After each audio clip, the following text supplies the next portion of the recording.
afternoon. I'm Mai Rodriguez. Today on Newsfeed at noon, House Speaker Martin Romualdez pushing back against the Senate's move to return the articles of impeachment against Vice President Sara Duterte. Why was Senator Joel Villanueva coaching Senator Imee Marcos during Tuesday's plenary debates? We'll tell you later in the show. In Ireland, several families, including Filipinos, flee a northern town amid what police call racist thuggery. And the Beach Boys co-founder Brian Wilson passes away. Vice President Sara Duterte be dismissed.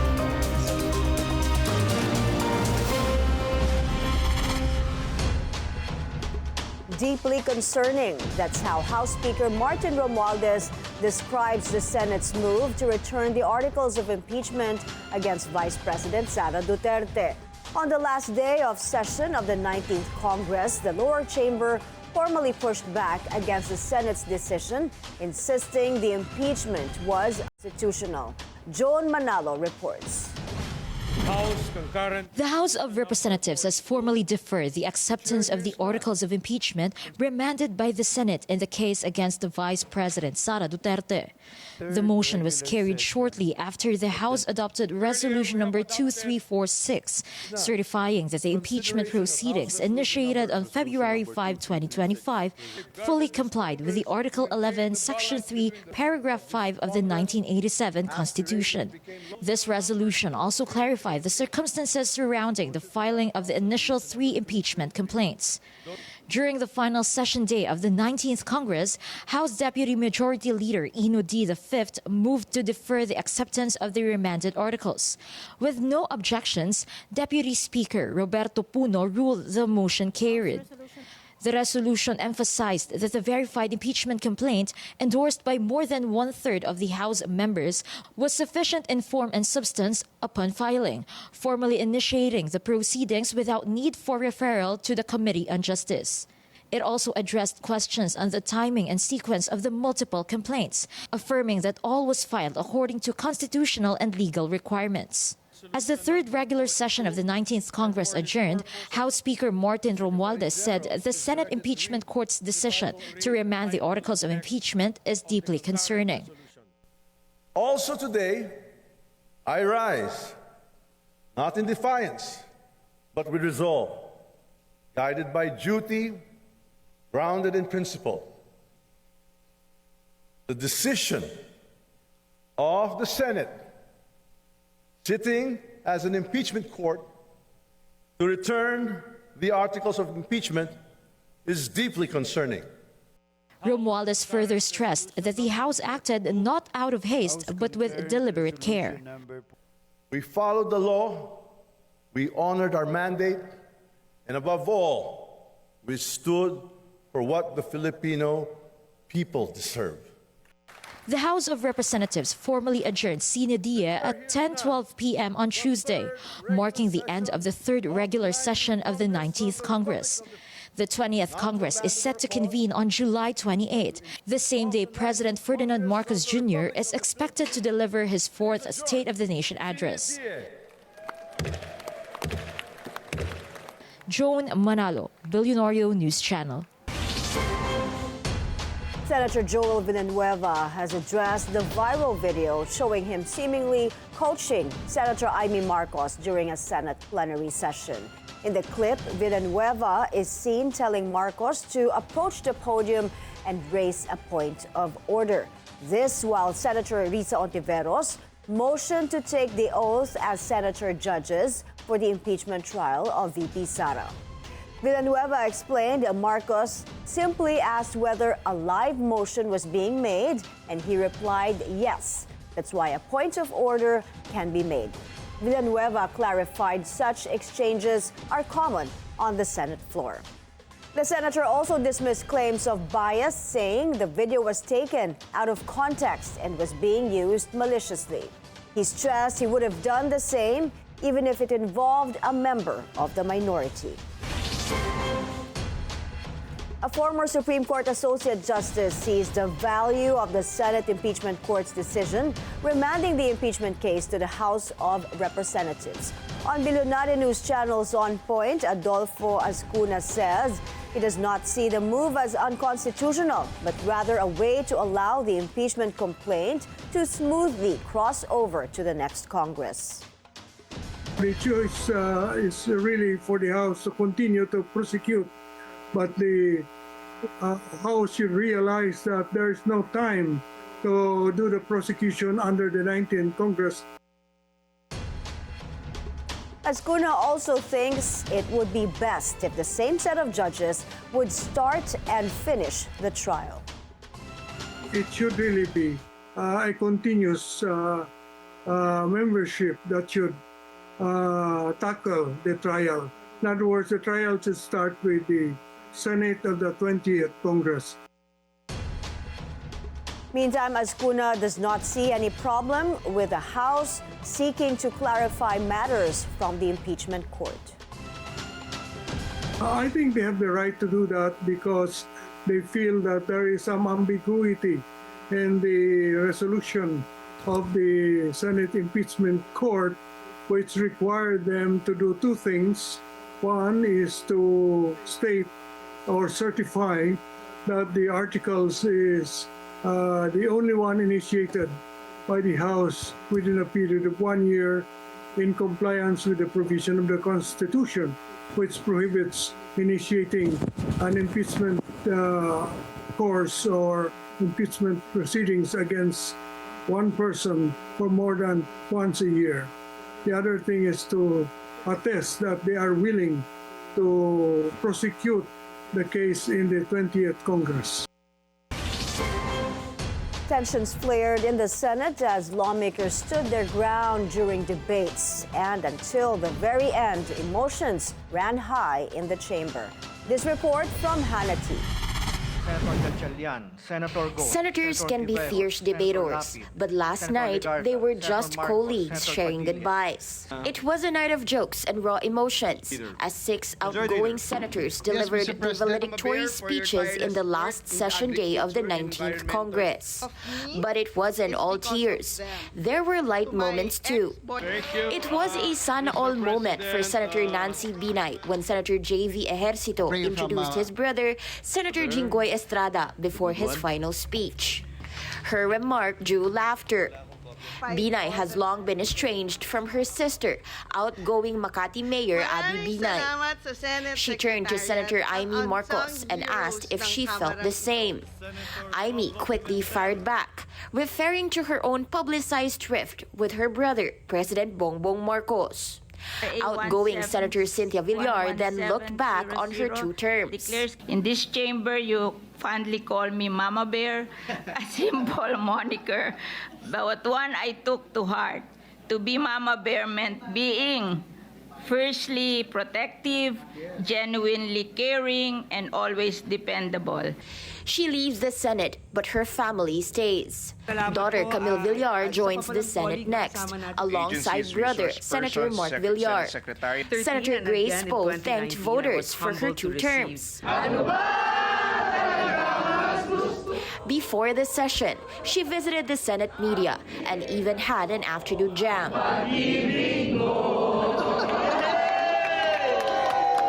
Unlike others, she did not run for another position. Her son, Brian Poe Lamanzares, will now enter politics as a party list representative. Uwi na ako para sa pinakamahal kong papel, ang maging ina at asawa. Senator Nancy Binay spoke of the criticisms she endured through the years. Funnily, Senator J.V. Ejercito introduced him as such. We recognize the honoree, ang brown beauty ng Senado, my cousin, hindi ko po siya pinsan, kasing itim. Senator Lourdes Nancy Binay. I entered this chamber 12 years ago under less than ideal circumstances, winning a mandate to serve, but also with a target on my back. Dakilang alalay lang daw ako. Pinuna ang kulay ng balat ko. Nasaan si JV? Nasaan si JV? Pati ang mga damit ko. Ginawang meme na viral sa social media. Moments later, the gallery was filled with tears as she thanked her staff. Like a family, we have gone through the ups and downs and sideward lurches of work amid ever-changing times. I am glad that I have been able to call upon you. Binay will now return to local politics, set to replace her sister as Makati mayor. Senate Minority Leader Coco Pimentel took a different tone. Applause filled the plenary as he was introduced for his speech. Pimentel earned his reputation in the Senate for his sharp legal mind and mastery of technical debates. He also led the Senate's two-person minority with Senator Risa Ontiveros in an administration of firsts. Ontiveros praised him as principled, much like his father, the late Nene Pimentel. The Senate just won't be the same without you.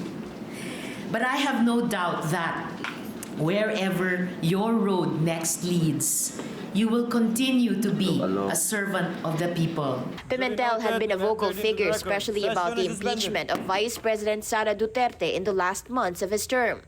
After his speech, Senator Bato de la Rosa joked about PDP, referencing the long-running leadership feud in their party.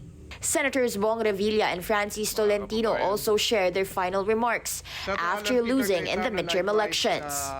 As the curtains fall on the 19th Congress, of course, senators paid tribute to the people behind the scenes, the staff, security, cleaners, and aides who quietly kept the Senate running as history unfolded. Hannah Tia, Billionario News Channel. A labor leader slams President Marcos for allegedly buying into big business fears about inflation and job losses should the wage hike bill be passed into law. In an interview on Business 360, Joshua Mata called those fears myths. He said his group has presented their own studies showing that a wage increase may actually even lead to more jobs. Yeah. So enough of this bullshit about their fear mongering of inflation, of companies closing. Enough of that. This is not about numbers anymore. This is about the moral stance of a president who has never ever been poor. The push to raise workers' daily minimum wage has hit a wall after the 19th Congress failed to ratify a final bill before adjourning. The House wanted a 200 peso daily increase, while the Senate proposed just half of that.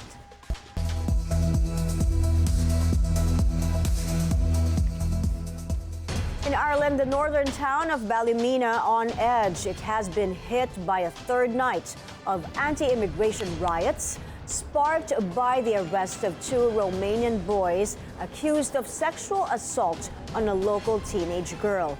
Police have condemned the violence as racist thuggery. Several families have fled the town in fear, among them Filipinos. Last night, I woke up 12 midnight because I heard some people outside, and I saw in the window, I saw the other guys wearing a black jacket and black pants, and also they wearing a mask. It looks like scary like that. Yeah. Because they start banging the window who are neighbors. So I panicked because I have a daughter inside that house. So I called urgently the police, and 20 minutes the police they come.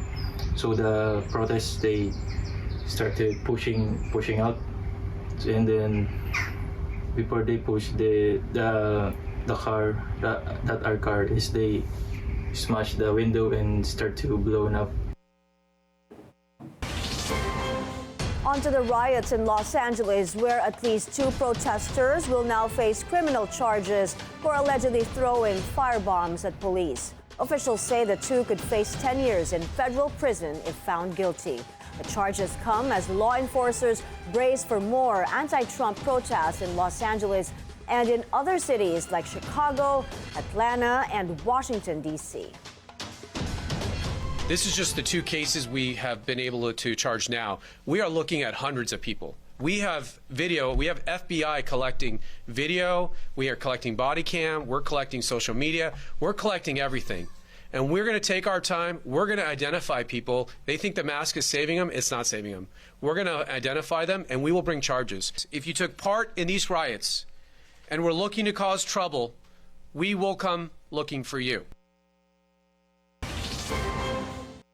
As LA descends into chaos, President Trump takes time off to watch a famous musical at the Kennedy Center in D.C. Ironically, the musical Les Miserables is set against a background of revolution and protest. And Trump's controversial immigration policies and his decision to deploy the National Guard and the Marines to Los Angeles followed him there.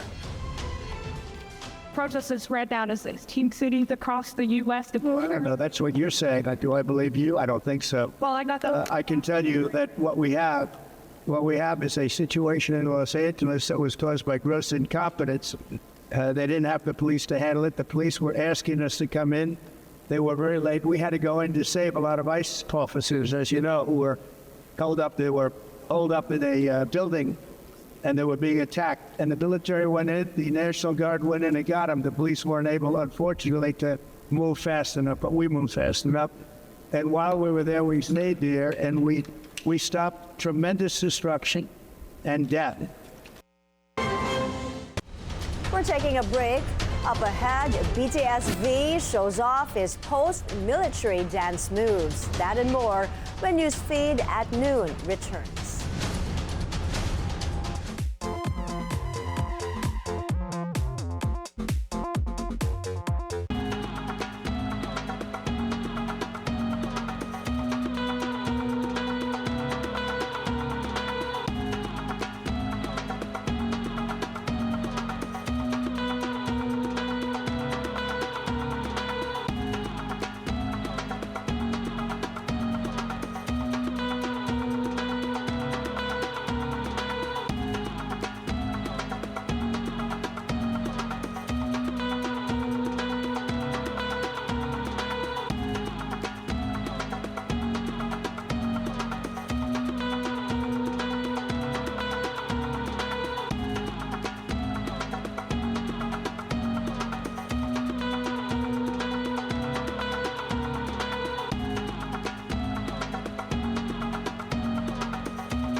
You're back in Newsfeed at Noon.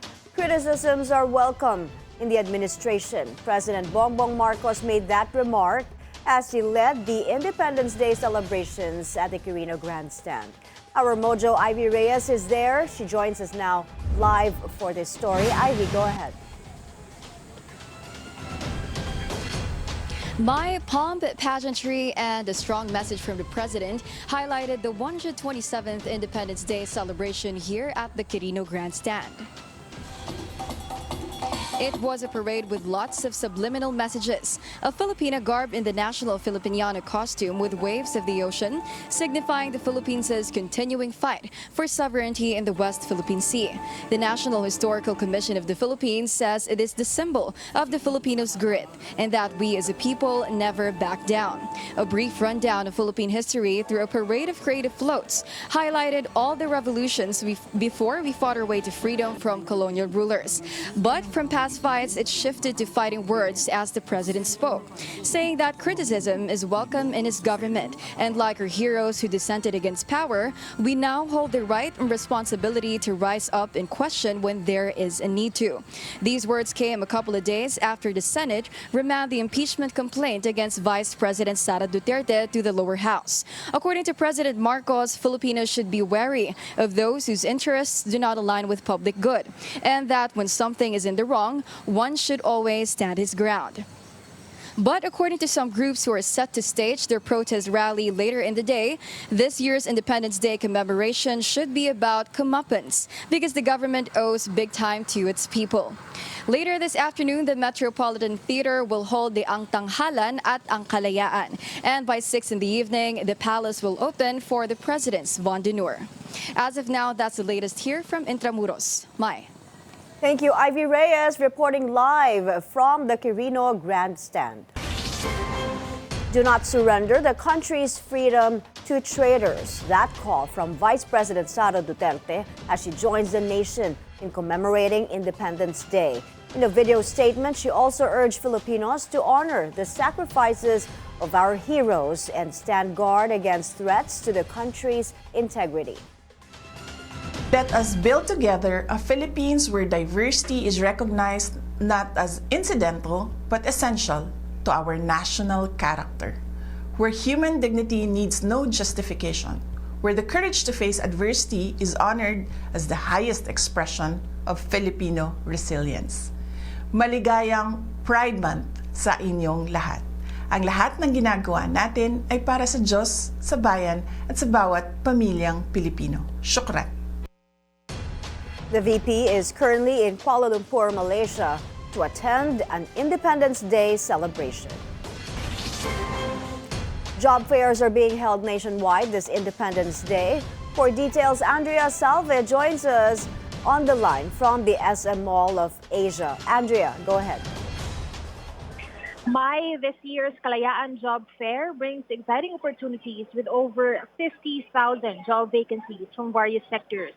The event is organized by SM Supermalls in partnership with Dole, Peso, and TESDA. A total of 16 SM Supermalls have opened their doors to eager job seekers today. Here at the SM Mall of Asia Music Hall, more than 5,000 job openings are available across industries, such as retail, BPO, manpower services, logistics, and banking. Overseas employment opportunities are also on offer. According to Dole NCR Director Sara Buena Mirasol, the healthcare industry abroad continues to experience high demand, particularly for nurses, one of the in-demand positions companies are hiring for at today's fair. Mirasol emphasized that the fair is inclusive and open to all, including those from the vulnerable sector. In fact, we've seen several persons with disabilities here at MOA actively pursuing employment opportunities. Meanwhile, some applicants have already been hired on the spot. Dole is expecting over 1,000 job seekers to participate in today's job fair here at SM MOA. We're still waiting for the latest count of attendees, but Dole anticipates a surge later this afternoon. Dole and SM Supermalls continue to encourage interested job seekers to take part in the Kalayaan Job Fair. A one-stop shop for government services has also been set up on site to assist applicants with their employment requirements. Mai? Thank you, Andrea Salve, reporting from the SM Mall of Asia. Sad news in entertainment. Brian Wilson, co-founder of the iconic 60s band The Beach Boys, has passed away. He was 82. No cause of death was revealed, but Wilson had suffered from dementia and had been unable to care for himself after his wife died last year. Wilson created some of rock's most enduring songs, such as Good Vibrations and God Only Knows. The Beach Boys put out a string of sunny hits celebrating the touchstones of California youth culture.